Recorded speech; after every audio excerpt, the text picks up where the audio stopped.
20-year-old is in custody, and this is just the latest in his legal troubles. He's scheduled to appear in a Baltimore circuit. Gervonta Davis walked out earlier today. 25 is at the.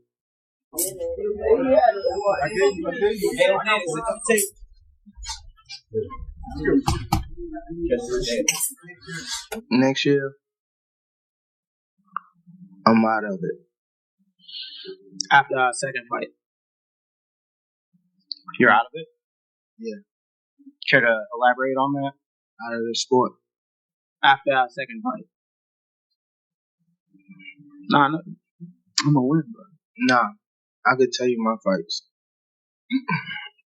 Davis's career is over after a shocking downfall. Once a dominant force in boxing, his latest controversy or setback has marked the end. Fans are disappointed, and his future looks uncertain. Tank Davis destroyed his career by announcing retirement at such a young age. Fans are shocked, wondering why he'd walk away in his prime. With so much potential left, his decision leaves many questions. You want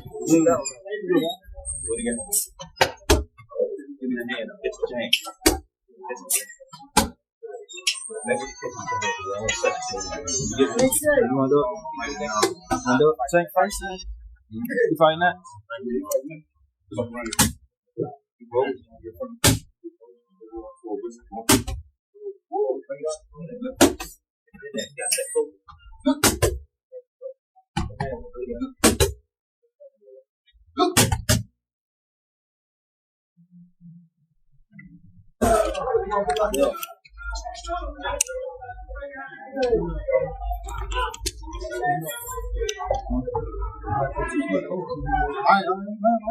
Davis, known as Tank, embarked on his professional boxing journey on February 22, 2013. At the tender age of 18, his debut fight against Daisy Williams at the D.C. Armory in Washington, D.C., and ended in a first-round knockout victory, signaling the arrival of a promising new talent in the boxing. I went back to school. That's for me. So when I went back to school, because I dropped out because I was missing a lot of days because I was in tournaments and stuff like that, or I was fighting when I'm not in tournaments, and then it started pushing me more away from To fully commit to his boxing aspirations, Davis made the difficult decision to drop out of school. Recognizing the importance of education, he later earned his GED, demonstrating his dedication not only to the sport, but also to personal growth and development.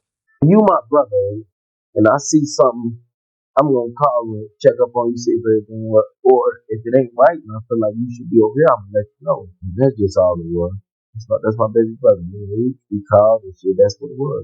Now we're here. Y'all relationship the same in that way? Like, because Calvin said that yesterday too. He was like that. There was a point where he was like, when Tank first got around you, he didn't want to leave. He was like, we had to track the Tank down. Why you don't want to come back?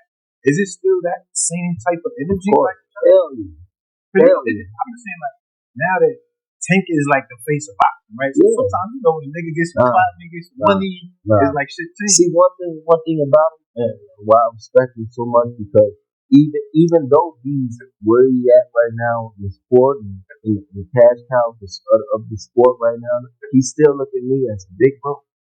He still look at me as big bro and still respect me as big bro, and our relationship. In the early stages of his career, Davis benefited from the mentorship and support of established boxing figures like Adrian Broner. Broner's connections and influence in the boxing community provided Davis with valuable exposure and opportunities, helping to elevate his profile in the competitive world of professional boxing. I was out eating, so he called me. He always told me he was going to give me a car and stuff like that, give me a place and all that. But he had a lot going on, and I wasn't rushing him because I knew he had a lot going on. So this particular day, he just called me. I was out eating, so he called me and was like, "I'm about to have someone to pick you up. Just be ready." So I was out eating, so I was like, "Okay, I'm ready now." So they came pick me up. Then he took me to the dealership. So he let me test drive this. And he also let me test drive a Charger. The Charger was too fast, and he was like, everybody at the gym was fast. That's true, they do. Yeah, he was like, we want to get you something different. So, but you're from Baltimore. You need a Jeep on the streets of Baltimore. I watch the news. What did they say back home when everybody saw the story that Floyd Mayweather bought you a very expensive car? Not only that he bought my expensive car, he took me in. Took you interest in you in your career? Yeah, as a fighter, also as Floyd old enough to be my son, so I wouldn't say a big brother. So he like a father figure and stuff like that. He took me in, and he been treating me good since I knew him. He been not only in the box, like working with me on boxing. He showed me like the business side and all that type of stuff, and he showed me a lot, and I appreciate him and I love him forever for that. Another pivotal figure in Davis's career was the legendary Floyd Mayweather. Mayweather took Davis under his wing, offering guidance and support that extended beyond the ring. Their relationship was so close that Davis referred to Mayweather as a big brother. In a gesture of this bond, Mayweather gifted Davis a $60,000 cheat, symbolizing their strong connection and Mayweather's investment in Davis's success. Being as well as the boxing progress, who you have been invested with from the outset. Tank has been with Coach Calvin since I think 8 or 9, which is crazy. And the relationship that you have is an enormous factor. Tank trusts Coach Calvin to give him the right advice, and that has been proven to be a good position, a good place to put your trust, because as of yet, he hasn't given any bad advice. He's very calm in the corner. He knows when to tell Tank to turn it up. He gives him understandable advice, and he gives him very simple advice in the corner. At the gym, he obviously works hard. He gets the best out of it. From the very beginning, Coach Calvin Ford has been a cornerstone in Davis's boxing journey, serving as his trainer and mentor. Ford's consistent guidance and coaching have been instrumental in shaping Davis into the formidable boxer he is today. Their enduring partnerships stands as a testament to the importance of trust and loyalty in achieving long-term success in sport. When he fought Isaac Cruz, he was 25-0, and he fought that little dude, that little pit bull coming at him on top. And I mean, the movement, the boxing skills, that to me was the moment that Gervonta Davis hit the scene. And I said, yo, this is one of the best fighters in the world. When did you know he was one of the best fighters? Like, right. Even in the fight, I knew that I had. I mean, everybody knew. No, but people didn't know, like, he actually can hit. Like, when his punches was like hard. You felt it? Yeah. Was he the strongest punch you think you ever felt? Really? The year 2024 marked a significant high point in Davis's career. His performances in the ring captivated audiences, and his popularity soared to new heights. Davis's combination of power, speed, and charisma endeared him to fans worldwide, solidifying his status as one of boxing's most exciting talents. Despite his success, opinions about Davis's standing in the boxing world vary. Some critics argue that he is overrated by casual fans who may not fully grasp the sport's intricacies, while others believe he is underrated by boxing purists who recognize the depth of his skill set. All right. Hey guys, Adriana Jimenez joined here with two-time and current WBA super featherweight champion Gervonta Tank Davis. Gervonta, just a couple of days away from headlining your first U.S. base card against Hugo Ruiz, originally against Abner Mares, who we wish a speedy recovery. How excited are you to get inside the ring and give us a great show? I'm very excited, just to be back, just to be back in the ring, give my fans a great show, even the fans all over, a great show that's tuning in on Showtime. I believe that I will have a great performance. I don't think I have a lot of ring rush, but hopefully Hugo can come in, living up to his word, and I live up to my word, and we give on a great show. We know that Hugo's been pretty vocal saying that he wants that knockout, that he wants to knock you out. But we know that you're very confident in what you bring. What kind of fight can we expect? Action-packed fight. Off of what he's saying, he's saying that he's coming in to knock me out, so he have to bring action, to do that. So I'm ready. Training camp been going good. A point of contention among analysts, is the quality of Davis's opponents. Some suggest that his promotional team has strategically selected fights that favor him, limiting his exposure to more formidable challenges to truly cement his legacy. Critics advocate for Davis to face champions in other divisions, particularly those in the 135 pounds and 140 pounds weight classes, thereby proving his mettle against the best in the sport.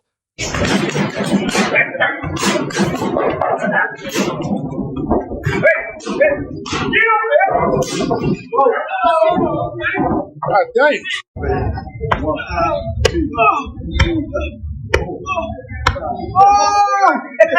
Davis's interactions with fans and the media have also come under scrutiny. His use of enthusiastic, sometimes polarizing language when discussing other fights has been labeled as fanboy behavior by some observers. He goddamn as here in an interview, Gervonta Davis confidently criticized Frank Martin's skills, pointing out flaws in his defensive fence and overall technique. He dismissed Martin's power, saying it wasn't anything special. Tank argued that Martin lacks proper defensive movement, highlighting that he never truly slips punches, but instead backs away and moves around without solid technique. For sure. You think that's going to be your hardest fight? Hell no. Nah? Wow. Because he a good boxer, nigga. Like, that's when I look at y'all two as the best in the division. How? Show me something that he did. Show me something that he did outrageous. Show me. Right. His power not outrageous. Okay. His what defense? You think he got defense?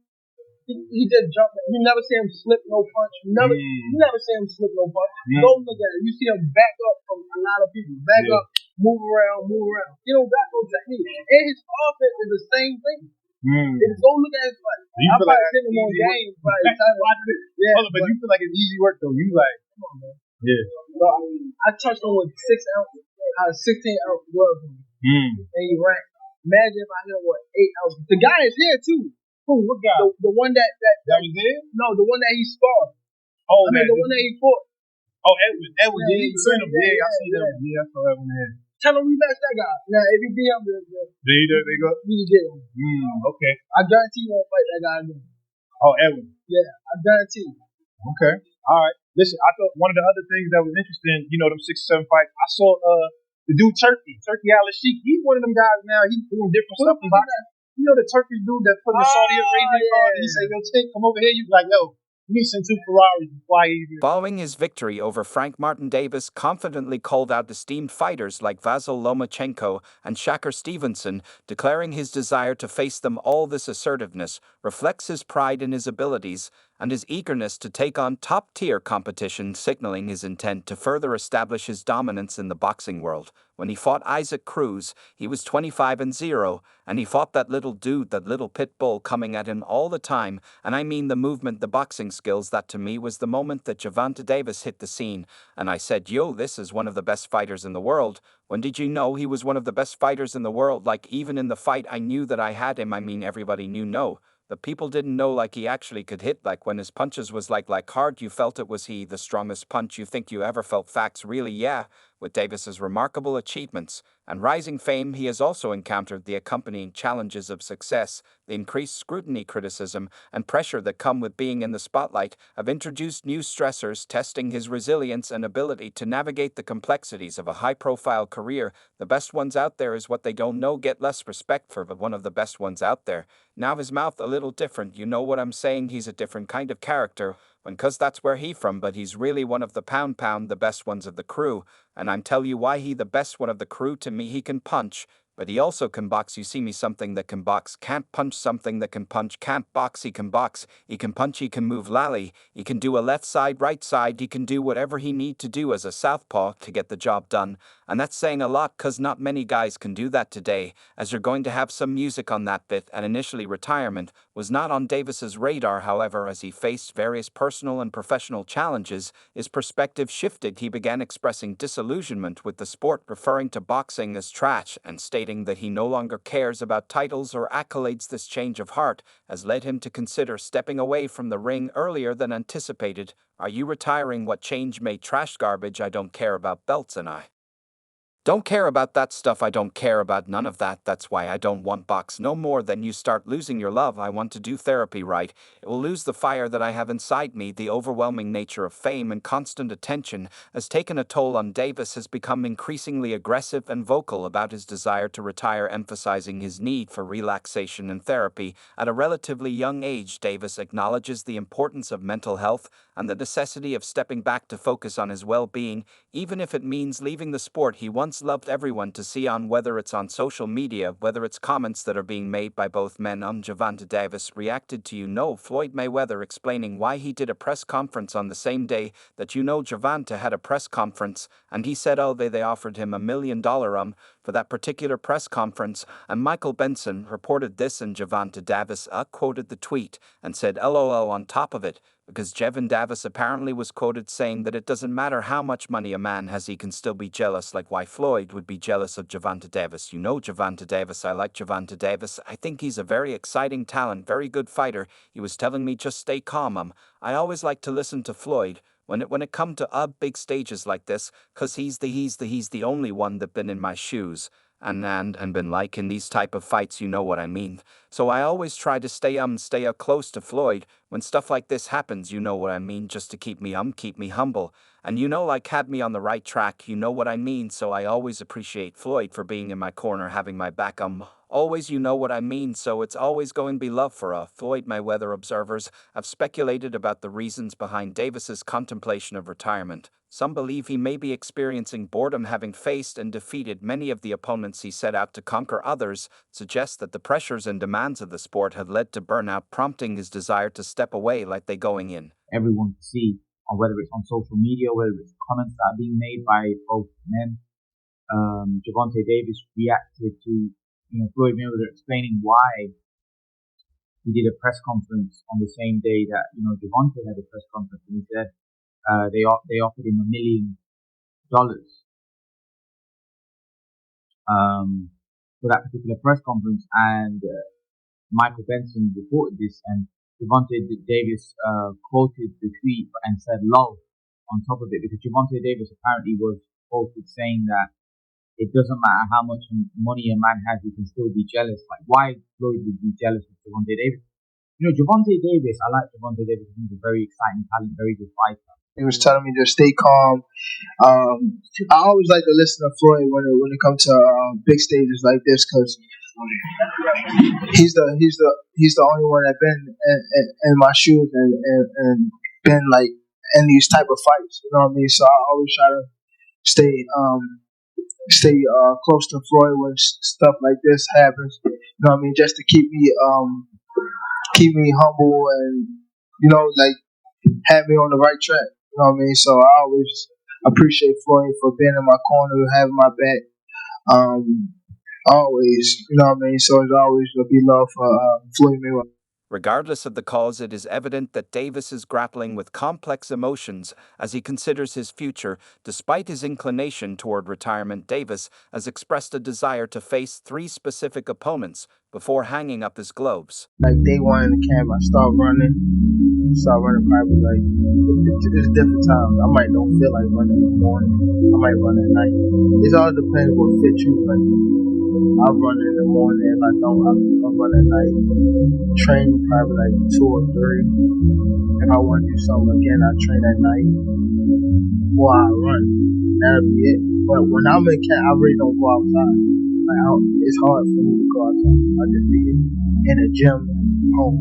That's it. And I don't go nowhere. Some people just go away and be. For you specifically? Me? First of all, I get a camp house out here. Like day one in the camp, I start running probably like, it's different times. I might don't feel like running in the morning. I might run at night. It all depends what fits you. Like, I'll run in the morning. If I don't, I'll run at night. Train probably like 2 or 3. If I want to do something again, I train at night. Or I run. And that'll be it. But when I'm in camp, I really don't go outside. Like, it's hard for me to go outside. I'll just be in the gym and